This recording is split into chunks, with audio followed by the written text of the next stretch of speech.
There is a version of the First World War that was written for public consumption. It has mud and valor in equal measure. It has poets who died young and generals who made hard choices in impossible circumstances. It has a clean beginning, a few famous battles with names that schoolchildren still memorize, and an armistice on the 11th hour of the 11th day of the 11th month, as though history itself had arranged the conclusion for maximum symmetry. That version of the war is not entirely false, but it omits almost everything that mattered to the men who lived inside it. The war that actually happened was not a story with a shape, it was a system, and like most large systems, it developed its own logic, its own internal culture, its own habits of thought and behavior that had nothing to do with the ideals that had been used to justify it. The men who entered that system in 1914 were shaped by it in ways that their families, their governments, and eventually even they themselves found difficult to acknowledge. What emerged from the trenches was not heroism and sacrifice, though those things existed. What emerged far more pervasively was a set of habits, a set of adaptations, ways of living, thinking and enduring that the human mind and body developed in response to conditions that had never existed before at that scale, and that no military manual had anticipated, and that no war office wanted recorded. These were not the habits of soldiers as they appear in recruitment posters. They were not the habits of men marching in formation or charging over the top with bayonets fixed and expressions of fierce resolve. They were the habits of men standing for weeks in water up to their knees, eating food from tins that had been contaminated by proximity to decomposing flesh, sleeping in 2-hour intervals while rats moved across their faces in the dark. They were the habits of men who had learned to distinguish the sound of incoming artillery by pitch alone, who had developed a relationship with fear so intimate and prolonged that it no longer felt like fear, but simply like the background noise of existence. This is an account of 23 of those habits, not the ones that appear in official histories, the ones that spread through the trenches like infections, passing from unit to unit, from front to front, from the living to the men who were still technically alive. Some of these habits were physical, some were psychological, some existed in a space between the two that the medicine of the time had no language to describe. All of them were real, all of them were widespread, and all of them were, in one way or another, erased from the record that the participating nations chose to preserve. The Western Front stretched for approximately 440 miles, from the North Sea coast of Belgium to the Swiss border. Along most of that length, by the end of 1914, 2 systems of opposing trenches had been dug into the earth, separated in some places by only 30 or 40 yards of open ground. In other places the gap was wider, several hundred yards, sometimes a quarter of a mile. But the gap was always there, and it was always deadly, and it was always watched. The men on both sides understood that moving into that open ground during daylight meant death with near certainty. They understood this not as an abstract principle, but as an empirical fact that they had personally witnessed, often many times. The result was a kind of enforced proximity that had no precedent in the history of warfare. Men lived in the same stretch of earth for months, the same few hundred yards of trench, the same traverses, the same dugouts, the same fire steps, the same narrow corridors of compacted mud, reinforced with wooden planks that rotted and were replaced and rotted again. The turnover was constant because men were killed and wounded and rotated in and out of the line. But the place itself remained, and the place had its own character, its own smell, its own particular acoustics, its own way of teaching the men inside it what was required of them. The first habit, and in some ways the most fundamental, was the habit of compression. Men in the trenches learned to compress everything. Space was compressed because the trenches were narrow, sometimes no more than 3 feet wide at the bottom, 6 feet at the top. Time was compressed into cycles of watch and sleep and work that bore no relationship to the civilian day.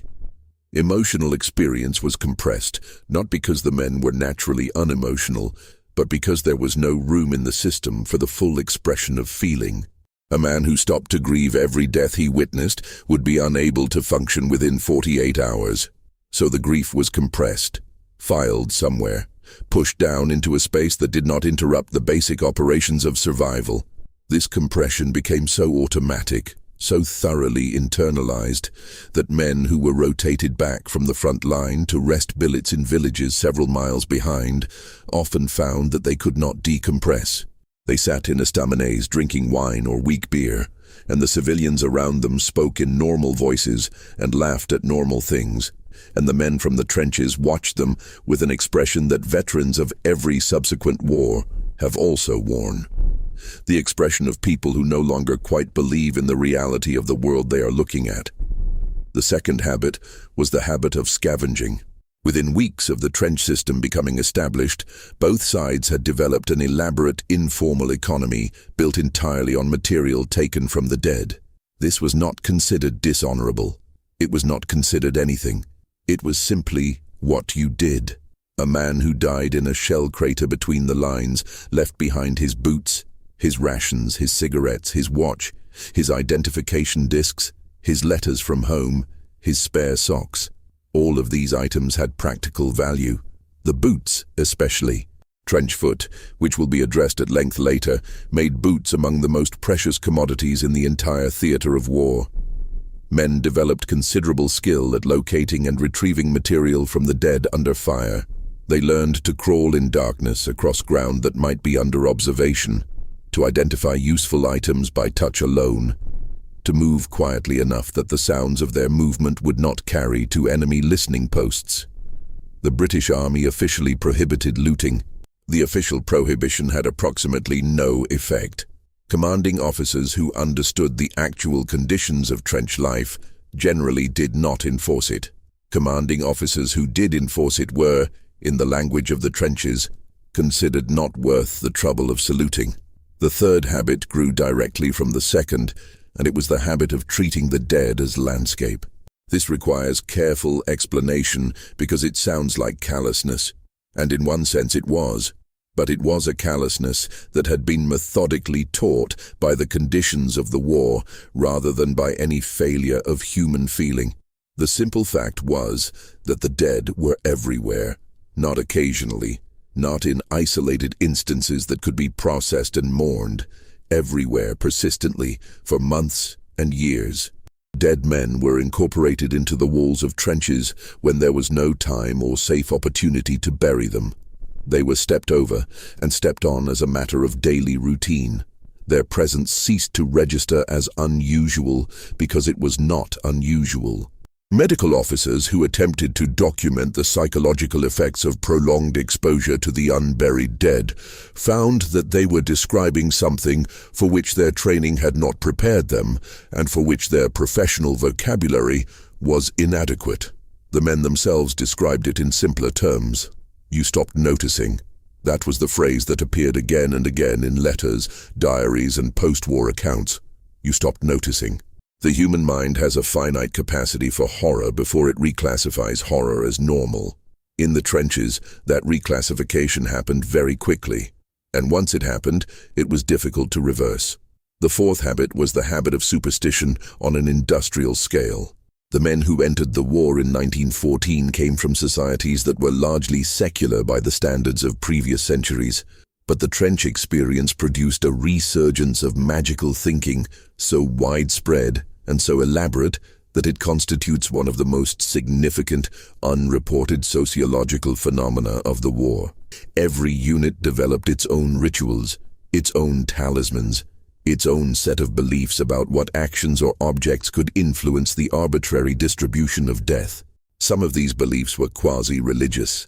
Men carried religious medals, holy cards, small crosses, rosaries, and in the British forces especially, pieces of text from psalms folded and sewn into uniform pockets.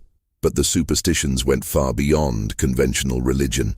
There were beliefs about the number of cigarettes it was safe to light from a single match, about which side of a trench it was safest to walk on, about the danger of volunteering for any task that required you to state your name before an officer, about the significance of certain dreams and the consequences of describing them to others. These beliefs spread rapidly and were maintained with absolute seriousness by men who in civilian life might have been engineers, teachers, bank clerks. The fifth habit was the habit of institutional lying, absorbed and internalized. The war was administered by governments that had made specific promises to their populations about its nature, its duration, and its conduct. Those promises were false from an early date, and the men in the trenches knew they were false. And the men in the trenches were forbidden from communicating the truth to anyone outside. Letters home were censored at the unit level, initially by officers and later by dedicated censorship personnel. The rules were explicit.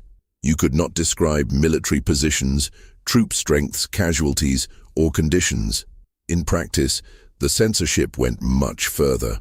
A British soldier who attempted to describe in a letter the condition of a trench after a week of rain, the state of the men's feet, the sound of wounded men in no man's land calling for help during the night, risked having the letter confiscated and himself placed on a charge. The effect of this sustained censorship was that men learned to write two versions of their experience simultaneously. The version that existed in their heads, which was true, and the version that went on paper, which was a performance of acceptable suffering. After months or years, some men reported difficulty distinguishing between the two. The habit of self-censorship became so thorough that they began to censor their own internal experience, flagging certain thoughts and feelings as inadmissible before they had fully formed. The sixth habit was the construction of collective humor around death. This is well documented in general terms, but the specific character of trench humor has been substantially sanitized in popular accounts. The jokes were not gentle, dark comedy. They were elaborately detailed, often anatomically specific, and frequently centered on the circumstances of particular deaths that the men involved had personally witnessed. Making jokes about the specific manner of a man's death was not, within the culture of the trenches, considered disrespectful to the dead man. It was considered, in a way that is difficult to explain from outside that culture, a form of acknowledgement. The dead man had been real. His death had been real. The joke was one of the few mechanisms available for processing the reality without either suppressing it or being destroyed by it. Officers who attempted to prohibit this humor on grounds of morale or decency consistently found that their orders were ignored or complied with only when they were present. The humor continued in whispers and in language that could be plausibly denied as referring to something else. The military authorities understood at some level that attempting to eradicate trench humor would be counterproductive, but they were also made deeply uncomfortable by it because it represented a claim by the men themselves to interpret their own experience outside the framework of official meaning. The seventh habit was the habit of treating medical problems as matters of personal moral failure. This was encouraged by the institutional culture of every army involved in the war, but it was not imposed purely from above. It also emerged organically from the internal culture of unit cohesion, from the pressure that men felt not to leave their comrades through any mechanism other than death or clearly visible physical injury. The result was that a vast range of medical conditions were systematically undertreated, concealed, or denied. Trench foot was perhaps the most common preventable medical catastrophe of the entire war. It resulted from prolonged immersion of the feet in cold water and mud, which caused tissue breakdown that could progress to gangrene and amputation if untreated. The British Army alone recorded over 74,000 cases in 1915. The prevention was known: dry the feet regularly, change socks when possible, apply whale oil. The problem was that the conditions of the trenches made prevention nearly impossible during active operations, and that men who reported trench foot early were frequently accused of self-inflicted injury or malingering. The accusation was often wrong, and was known to be often wrong, but the culture had established trench foot as something that a sufficiently disciplined soldier could prevent, and so reporting it carried a stigma, and so men waited too long, and so feet that could have been saved were lost. The eighth habit was the habit of developing what was called, at the time, a relationship with vermin. This language was used by the men themselves, in letters and diaries, and it was not entirely ironic. The rats of the Western Front were genuinely remarkable animals. They fed on the dead, and there was so much food available to them that they grew to sizes that veterans consistently described as implausible to anyone who had not seen them. Accounts of rats the size of cats appear in so many independent sources that they can be accepted as substantially accurate. The rats were everywhere, at all hours, completely unafraid of human presence. The men's responses to this fell into two broad categories. Some men developed an intense, obsessive campaign against the rats, spending their rest periods hunting them, devising traps, competing to record the highest kill counts. Others developed what can only be described as a kind of accommodation. They stopped trying to drive the rats away and instead established informal territorial arrangements. The rats that stayed on a certain side of the dugout were left alone. The food tins were stored in specific ways. The interaction became almost domestic. Men who had been in the trenches for a long time spoke about rats in terms that had more in common with the language of cohabitation than of infestation. The ninth habit, and one of the most persistently suppressed in official accounts, was the habit of what was euphemistically called nervous exhaustion. The official categories of psychological injury in the first years of the war were extremely narrow. A man who was visibly trembling, unable to speak, and incapable of following orders might be classified as suffering from shell shock if his condition was clearly attributable to a specific concussive event. But the far more common condition, a progressive deterioration of mental function caused by sustained exposure to fear, sleep deprivation, malnutrition, and the accumulated weight of witnessed death, had no official category for most of the war. Men in this condition were frequently diagnosed as suffering from low morale or cowardice. The consequences could be severe. A British soldier found to be absent from his post without leave could be court-martialed and shot. During the war, the British Army executed 306 of its own men by firing squad. The official records of these executions are careful to note the charges, which typically included desertion or cowardice. They are less careful to note the mental states of the men involved, which in many documented cases amounted to conditions that any modern psychiatrist would recognize as severe post-traumatic stress or acute psychosis. The executions were carried out regardless. In some cases, the condemned men were so dissociated from reality that they had to be restrained and supported upright by other soldiers to receive the shots. The 10th habit was the habit of categorical relationship with time. Men in the trenches developed a very specific way of thinking about the future that was fundamentally different from how civilians or even soldiers in less static positions experienced it. The future did not extend very far.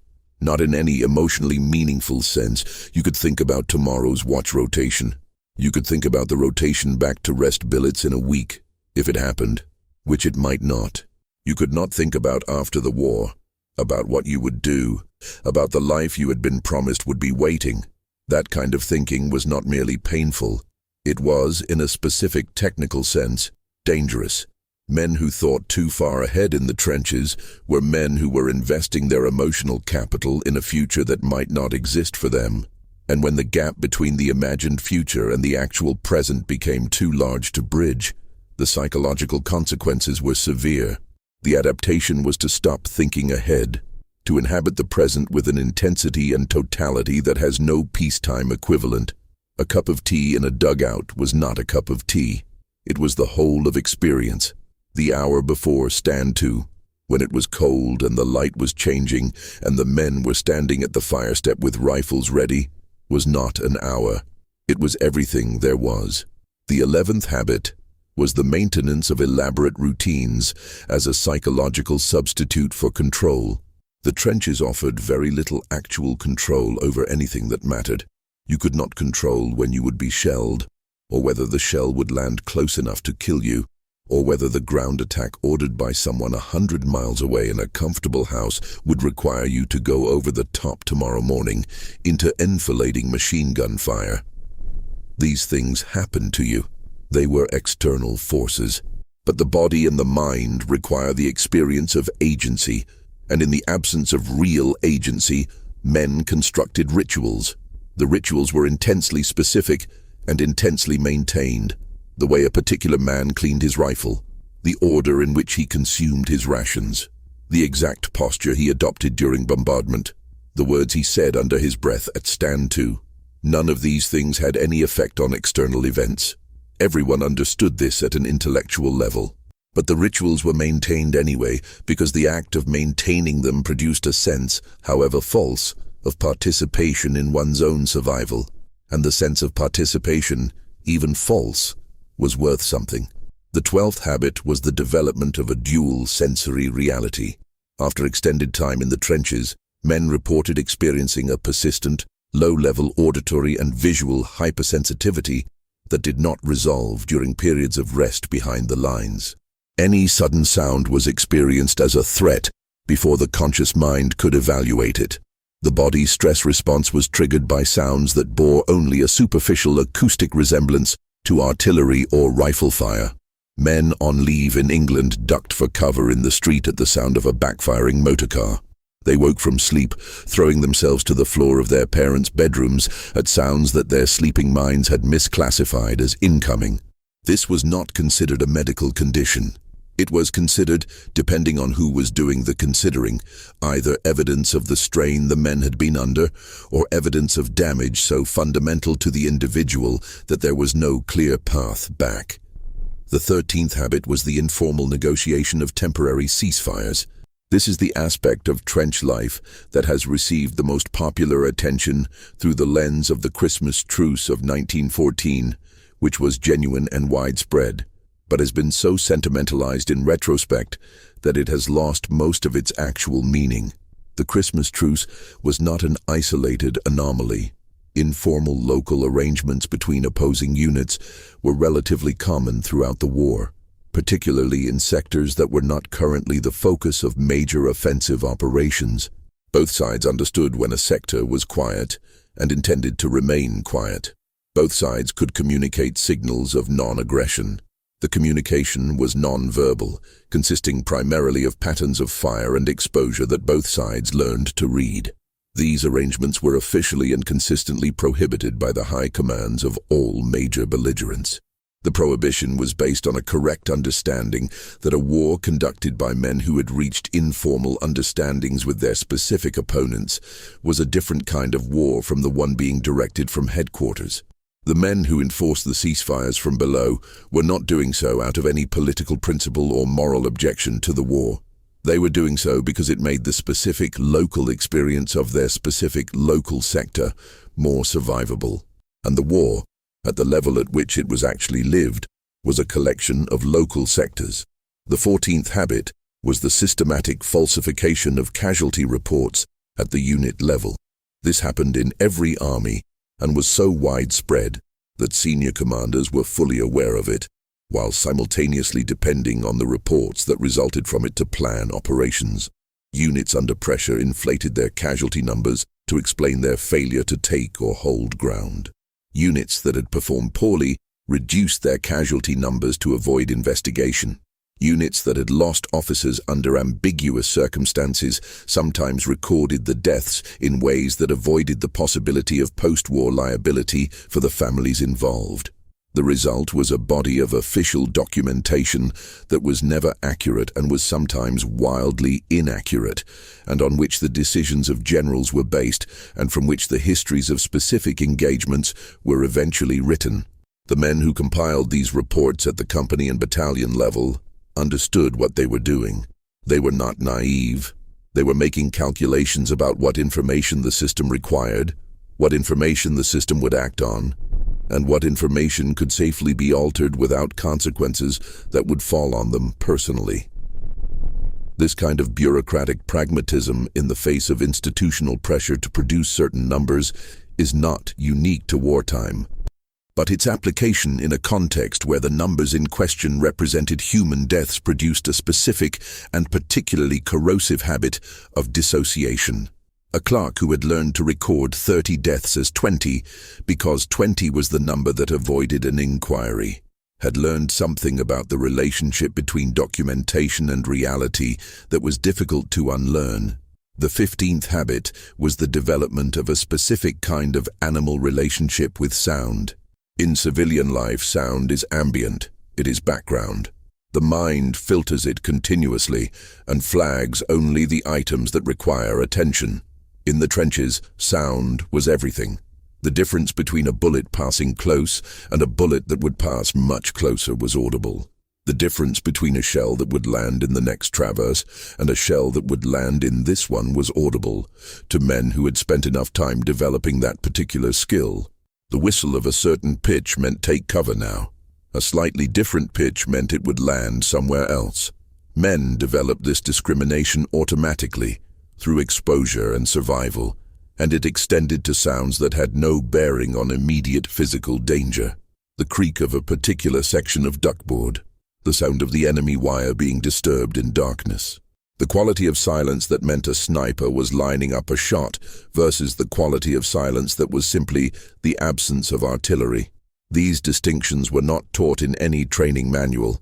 They were accumulated knowledge, passed from man to man through demonstration and whispered instruction, representing a collective sensory intelligence about a specific environment that was sophisticated beyond anything the Army's official intelligence apparatus could produce. And it died with the men who held it, mostly. Some of it made its way into informal accounts written decades later. Most of it disappeared. The 16th habit was the phenomenon of compulsive accounting. Men in the trenches became obsessive record keepers of the most granular details of their experience. Not in the form of diaries, which were officially discouraged and which could be confiscated and read by censors, but in mental accounting. A man would know exactly how many days he had been in the current sector, exactly how many men in his original enlistment group were still alive or present, exactly how many times he had been within a defined radius of an explosion that could have killed him, but had not. This accounting was not conducted out of historical interest. It was conducted as a form of probability management, a way of tracking what the universe appeared to owe you in the way of continued survival. The logic was numerological rather than statistical, but it served the same psychological function. If you had survived 47 close calls, and you knew precisely which 47 they were and in what order they had occurred, then the universe had invested 47 near misses in your survival, and this investment created a kind of debt that would presumably continue to be honored. The logic was false, and the men knew it was false. They maintained it anyway. The 17th habit was the adoption of enemy equipment and practices. Both sides did this, but the pattern was particularly marked on the Allied side, because German manufacturing consistently produced certain categories of military equipment that were technically superior to their Allied equivalents. German steel helmets were more protective than the British tin hat. German gas masks were more reliable than early Allied versions. German rations were differently constituted, but were often preferred by Allied soldiers who encountered them through capture or scavenging. The use of enemy equipment was officially prohibited in most instances because it created identification problems and the risk that a man seen using enemy gear would be shot by his own side. The prohibition was widely ignored. Men who had German helmets wore them. Men who had captured German equipment used it when the alternative was using inferior equipment that might get them killed. The habit extended to tactical practices. After encountering German defensive techniques that worked, men would implement versions of them in their own sections without reporting the adaptation upward. The information would have been useful to higher command, but reporting it carried the implication that one's own side's methods were deficient, which was not a characterization that any junior officer was inclined to offer to a senior officer in the British Army of 1915. The 18th habit was the development of extreme localism.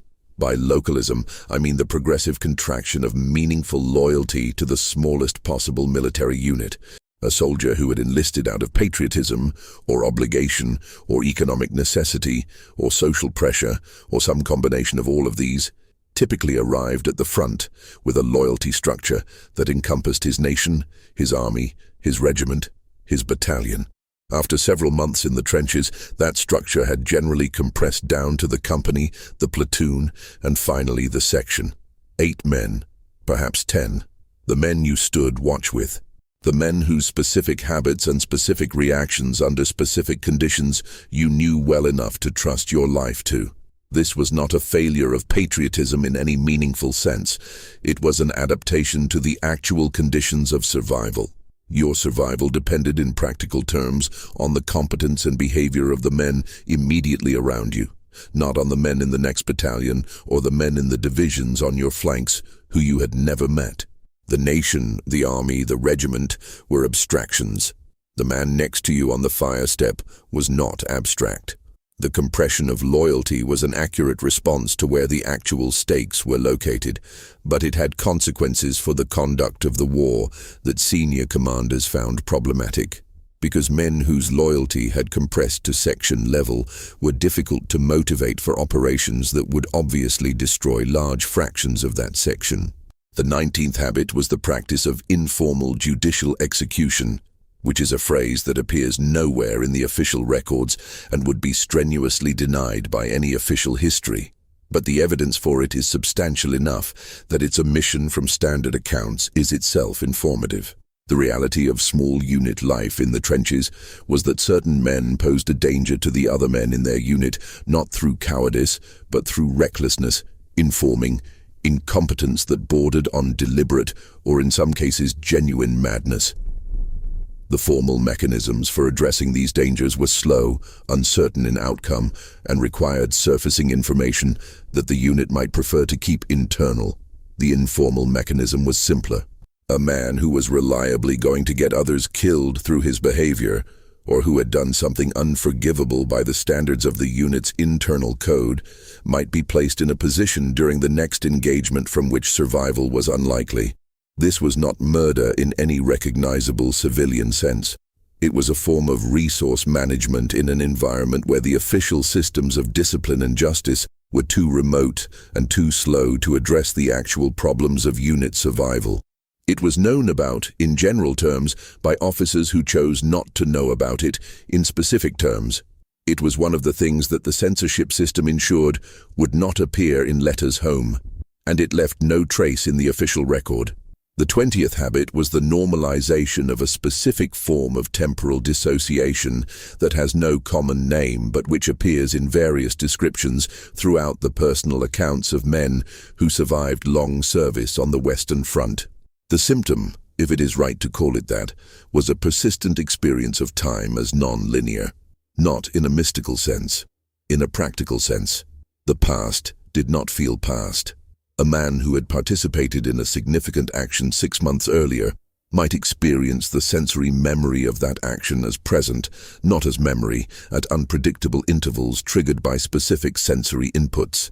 The smell of wet earth, a particular quality of early morning light. The sound of something that resembled, at some unconscious frequency, the sound of a specific weapon.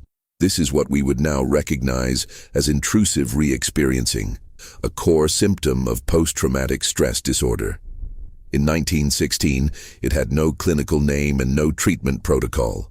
Men who experienced it adapted in the ways available to them, which generally meant increasing their consumption of alcohol when alcohol was available, increasing their engagement in the compulsive routines described earlier, or developing an additional layer of behavioral suppression that they carried around as a kind of permanent internal weather. The 21st habit was the development of a specific appetite for information about the mechanism of one's own potential death. This sounds paradoxical, and it was, in a sense, but men who had come to terms with the probability of their own death often found that the uncertainty about its mechanism was more difficult to live with than the probability itself. You knew you might die. What the mind could not process without additional data was the how. Different weapons killed differently. This was known and discussed in detail. An artillery shell that landed close enough to kill might kill cleanly by concussion with no visible damage to the body, or it might not. High explosive shells produced fragments that moved at very high velocity and created wounds of a character that no peacetime surgical training had prepared any doctor to address. Men who had watched others die in particular ways developed strong preferences about which ways they were willing to die, and some developed an almost scholarly interest in the comparative physiology of different weapons effects. Medical officers who kept honest notes recorded patients who discussed the aerodynamics of shell fragments with a calm precision that those medical officers found deeply unsettling. The detachment was not an absence of fear. It was fear so thoroughly metabolized that it had come out the other side as something resembling academic curiosity. The 22nd habit was the construction of informal religion at the unit level, distinct from and often in conflict with both official military chaplaincy and civilian religious practice. The distinction is important. Military chaplains existed in all major armies and performed genuine pastoral functions, but their institutional position created a distance from the men that many chaplains found difficult to bridge and that the men themselves were acutely aware of. The chaplain went back to his billet at night. The chaplain was not required to go over the top. The chaplain, in most cases, had not experienced what the men had experienced and would not experience it. Into the gap created by this distance, the men constructed their own religious practices. These were syncretic in ways that would have alarmed the official churches. They combined elements of conventional Christianity with superstition, with older folk beliefs, with practices that had no religious precedent at all. The theology that emerged from the trenches, insofar as it can be reconstructed from personal accounts, was not the theology of redemption and divine order that the official chaplains offered. It was a theology of arbitrary violence and the absence of moral pattern. God, to the extent that God appeared in this informal theology, was not benevolent or malevolent. God was indifferent. The shell that killed the man next to you and left you unhurt was not evidence of divine protection. It was evidence of a universe operating by mechanical principles that had no interest in you specifically. This theology was not despair. It was adaptation. A man who had fully internalized the absence of divine preference was a man who had stopped waiting for rescue from outside the system.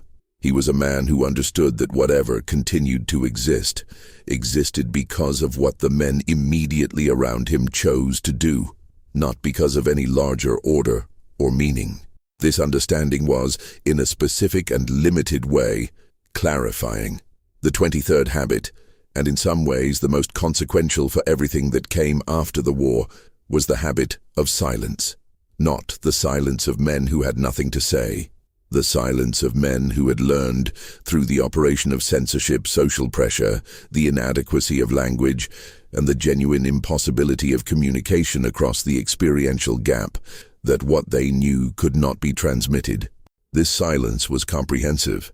It covered the physical facts of the war, the smell of specific compounds of chemicals and decomposition that no peacetime smell resembled. It covered the psychological facts, the particular quality of fear that had been maintained for long enough that it no longer produced adrenaline, but simply a kind of gray background dread that the nervous system had integrated into its baseline. It covered the social facts, the informal codes and arrangements and executions and accommodations that had made the trench system function as a human environment at all. It covered the moral facts, whatever remained of moral categories after several years of living inside a system that had no use for them. Men who survived came home to families who wanted to hear about the war and discovered that they could not speak about it in any way that was accurate without producing in their listeners a response of horror or disbelief or sympathy or incomprehension. That was worse than silence. So they were silent. They participated in commemoration ceremonies that honored the dead through a language of sacrifice and noble purpose that they knew to be, at minimum, deeply incomplete. They watched governments construct memorials that captured the silhouette of their experience without any of its content. They read newspaper accounts of battles they had been present at and found them unrecognizable. The silence spread. It was reinforced by social expectation and by the genuine desire of the men themselves not to damage the people they loved with information those people could not use. It was reinforced by the medical establishment's limited toolkit for addressing what had been done to the men's minds and the preference of governments for narratives that justified the cost rather than interrogated it. It was reinforced by time as the immediate weight of the experience faded in acuity while remaining structurally present, and as the men themselves began to doubt their own memories, which had the quality, by the late 1920s, of things that had happened to someone else. What the silence concealed was not merely suffering. It concealed a set of facts about the nature of modern industrial war that, had they been clearly transmitted and clearly received, might have altered what came after. The silence concealed the fact that the war had been organized, not as a contest between military forces, but as a system for processing human beings through a set of physical and psychological conditions until they were used up, and that the system had functioned with terrible efficiency, and that the men inside it had adapted to it in ways that were not noble and not monstrous but simply human, which is to say practical, which is to say oriented toward survival at whatever cost survival required. The habits described here did not end when the war ended. They ended, if they ended at all, when the men who carried them died. Some of the habits took root in institutions. The bureaucratic habit of treating mass death as a logistics problem. The censorship habit of managing information to protect institutional narratives rather than inform the public. The medical habit of categorizing psychological damage in ways that minimized institutional liability. The political habit of commemorating war dead in language that honored the dead while protecting the decisions that killed them. These institutional habits were not secrets. They operated in the open. They were simply not named as habits or as consequences of the war, or as the continuation, by other means, of the same logic that had built the trenches and filled them with men and extracted those men through a mechanism of organized attrition that continued season after season, year after year, while the high commands on both sides adjusted their methodology and updated their casualty projections and filed their reports. By the end of November 1918, when the process had concluded, somewhere between 17 and 20 million people were dead. The uncertainty in that figure, the range of 3 million between the low estimate and the high estimate, is itself a fact about what the war was. It processed human beings at a rate and in a manner that made exact accounting difficult. The accounting that was done for administrative purposes, not commemorative ones. The war ended. The paperwork was filed. The silence became official.